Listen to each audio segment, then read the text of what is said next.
Coucou!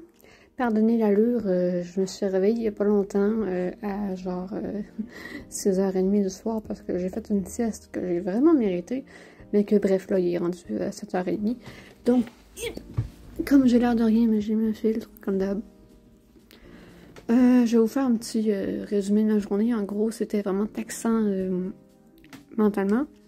Donc, je me lève, je vais faire la signature de mon bail et je pars.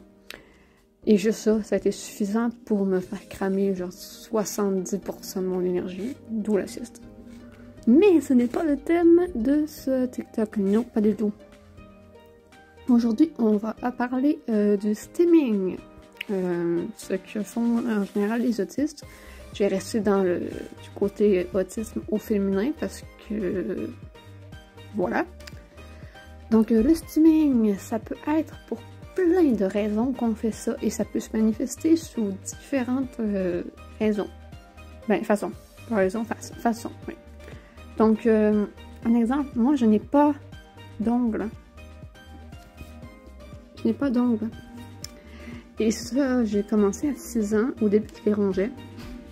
Mais plus j'ai grandi, plus mes dents ont commencé à avancer. Bref, j'étais plus capable de mordre.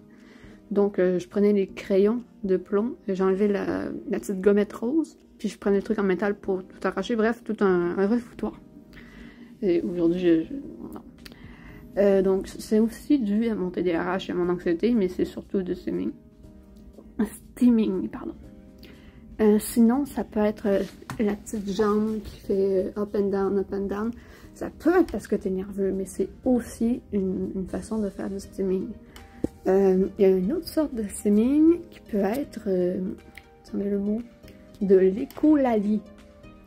Donc, traduction, c'est faire des sons, du chantonnage, etc. Donc, moi, quand je suis hyper excitée parce que j'ai une bonne nouvelle, des fois, je chante le thème de Mario Bros. Ça peut énerver certaines personnes, surtout les personnes qui ne sont pas au courant que vous êtes autiste. Donc, ça peut être... Oh mon Dieu, oh mon Dieu, oh mon Dieu, oh mon Dieu, oh mon Dieu.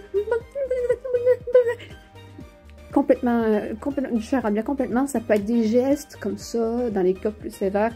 Ça peut être des gestes où littéralement se balancer d'avant en arrière ou de côté gauche à côté droit.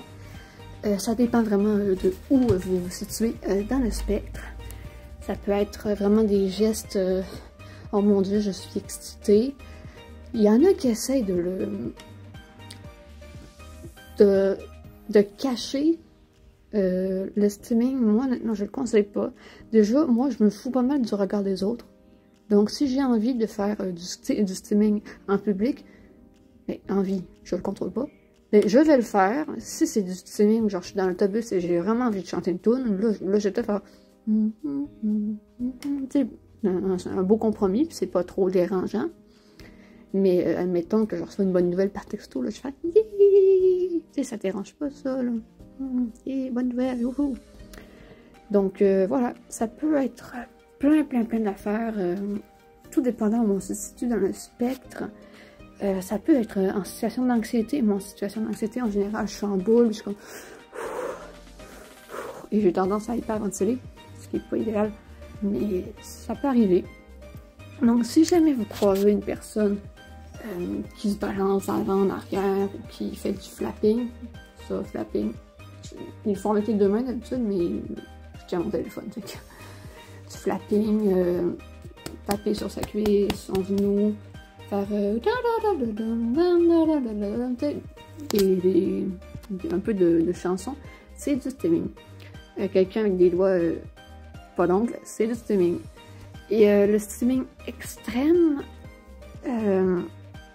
ça ressemble à ça.